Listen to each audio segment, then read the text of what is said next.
Good afternoon. આજે આપણે ધોરણ 5 વિષય ગુજરાતી એમાં આપણે ચેપ્ટર 15 સુભાષિતો આપણે ગયા લેક્ચરમાં એનો અર્થ સમજી લીધો હતો. શબ્દ સમજૂતી તમે નોટમાં લખી નાખ્યા છે. આજે આપણે સ્વાધ્યાય સમજી લઈએ. સ્વાધ્યાયમાં આપણે આજે પહેલો પ્રશ્ન છે, નીચેના પ્રશ્નનો ઉત્તર લખો. પારકી આ સદા નિરાશ આ કહેવત પહેલા સુભાષિતના આધારે સમજાવો. તો પહેલે સુભાષિતનો જવાબ છે, આપણે સુભાષિતના આધારે આપણે બીજા પર આધાર રાખીએ તો આપણને નિરાશા જ મળે છે. આપણું કામ આપણે જાતે જ કરવું જોઈએ. આપણું કામ કરવામાં આપણને જેટલો રસ હોય તેટલો રસ બીજાને હોતો નથી. આમ પારકી આ સદા આ શ્રાવણમાં આપણને દુઃખ અને નિરાશા જ મળે છે. માટે આપણે સૌએ પોતાનું કામ પોતે જ કરવું જોઈએ. આ તમારે લખવાનું છે નોટમાં. બીજો પ્રશ્ન છે, આપણે કેવા ઘેર ન જવું જોઈએ. તો આપણે જે ઘેર આપણને આતિથ્ય આપણને આવકાર અને આદર ન મળતા હોય તે ઘેર આપણે પ્રેમ ભાવ ના હોય ત્યાં જવાથી શું ફાયદો. અને જ્યાં ધન વૈભવને મહત્વ જવાનું હોય અને માણસ માટે પ્રેમ ભાવ ના હોય ત્યાં જવાથી શું ફાયદો. તો એવા ઘરે આપણે ના જવું જોઈએ. એ ત્રીજો પ્રશ્ન મેં લખ્યો છે. ત્રીજો પ્રશ્ન છે, બાંધવ હોય અબોલના તો પોતાની વાત શા માટે કરવું છે.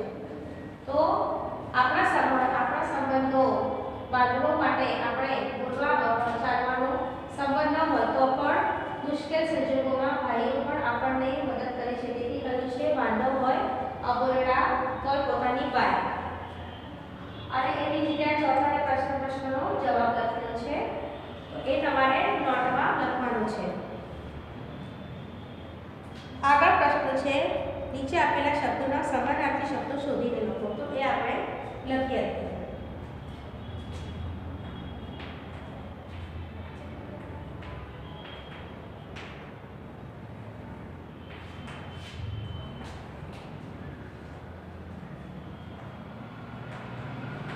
આવ તો આવનું શું થશે? આવકાર.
ચોથું છે આદર. આદરનો વિરોધી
ત્રીજું છે છાય. છાયનો સમાનાર્થી આવે વાય.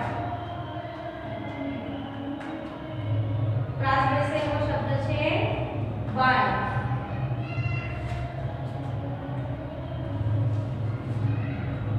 ચોથો શબ્દ છે બેઠાનું. તો બેઠાનું પ્રાસ વાળો શબ્દ છે સુતેલાનું.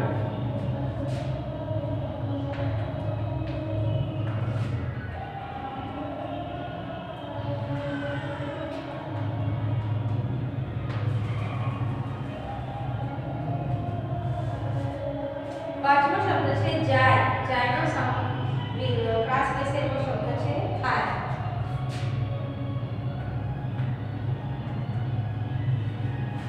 વિદ્યાર્થી મિત્રો, હવે આગળ પાંચમો પ્રશ્ન છે નીચેના શબ્દોનો ઉપયોગ કરી વાક્ય બનાવો. તો એ હું તમને મોડે કહું છું, તમારે નોટમાં લખવાનું છે. મુશ્કેલ.